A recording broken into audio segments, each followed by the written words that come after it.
नमस्कार मंडळी, हॉटेलमध्ये मिळतो तसा एकदम क्रीमी, दाट आणि मस्त पनीर बटर मसाला घरी बनवायचा असेल तर ही रेसिपी नक्की करून पहा. आणि यात मी छोटे छोटे टिप्स आणि ट्रिक्स सांगितलेले आहे, तर तुम्ही ते नक्की शेवटपर्यंत पहा.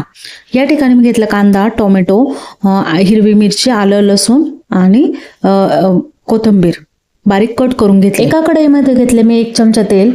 त्यानंतर त्यात आलं, लसूण छान असं परतू द्यायचे आणि हिरवी मिरची त्यातच घालायचंय. कांदाही छान असं परतू द्यायचा आहे.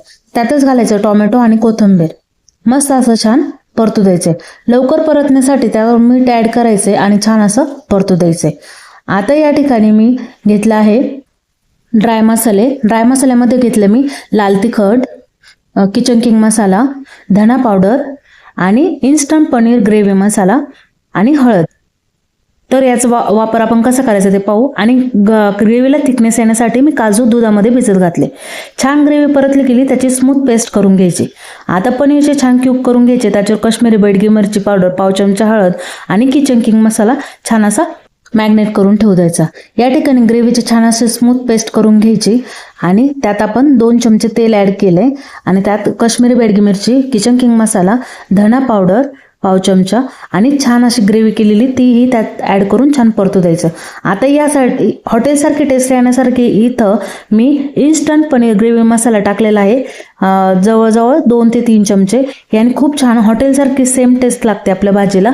ऑप्शनल आहे, तुम्ही टाकू शकता किंवा तुम्हाला जर नसेल टाकायचं तर नाही टाकायचं, पण हे याने टेस्ट खूप छान येते. आणि ग्रेव्ही थिक होण्यासाठी या ठिकाणी मी काजूची पेस्ट टाकलेली आहे. काजू दुधात भिजवून घ्यायचे आणि छान अशी स्मूथ पेस्ट करायची आणि त्या ग्रेव्हीमध्ये ॲड करायची. छान असे दोन्ही परतू द्यायचं. आणि ह्या स्टेपला आपण यामध्ये साखर ॲड करणार आहोत, कारण टोमॅटो आंबट असतं आणि ती टेस्ट बॅलन्स होण्यासाठी मी या ठिकाणी 2 चमचे साखर ॲड केली. खूप छान टेस्ट येते. तुम्ही या पद्धतीने नक्की करून पहा. आणि हो, या ठिकाणी मी एक सिक्रेट टिप सांगणार आहे. मी या ठिकाणी ती फॉलो नाही केली, पण तुमच्यासाठी सांगते. पनीर ज्यावेळेस मॅग्नेट करायला ठेवतात त्याला कोळशाचा स्मोकी फ्लेवर द्यायचा. खूप छान टेस्ट येते, एकदम हॉटेलसारखी लागते. आता या ठिकाणी मस्त अशी ग्रेव्ही आपली तयार झाली. त्यावर कस्तुरी मेथी छान अशी चुरगळून घ्यायची. छान अशी चुरगळली की आपण या ठिकाणी पनीर छान असं फ्राय करून घेणार आहोत. या ठिकाणी मी मसाले कोट करून मॅग्नेट करायला ठेवलेले होते, तर ते छान असं परतू द्यायचे. छान असे परतले गेले.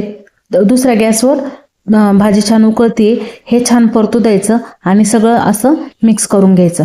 आणि या ठिकाणी मी 2 चमचे गावरान तूप टाकून छान असं पनीर छान फ्राय करून घेतले. आता त्याला थोडासा स्मोकी फ्लेवर यावा म्हणून मी या ठिकाणी त्याला आपलं गॅस म्हणजे जाळ देत होते, त्याने छान अशी टेस्ट लागते. आणि सगळं भाजीमध्ये पनीर मिक्स करून घेतलं, छान उकळू दिली. मस्त हिरवीगार कोथिंबीर टाकलेली आहे त्यात. आणि या ठिकाणी आपले इन्स्टंट पनीर बटर मसाला तयार आहे. छान हॉटेलसारखा पनीर बटर मसाला या ठिकाणी तयार आहे. तुम्हाला रेसिपी कशी वाटली नक्की कमेंट करा, शेअर करा, लाईक करा, सबस्क्राईब करायला विसरू नका. आणि अशाच नवीन नवीन रेसिपीसाठी बागेश्वर कुकिंगला नक्की सबस्क्राईब करा. थँक्यू.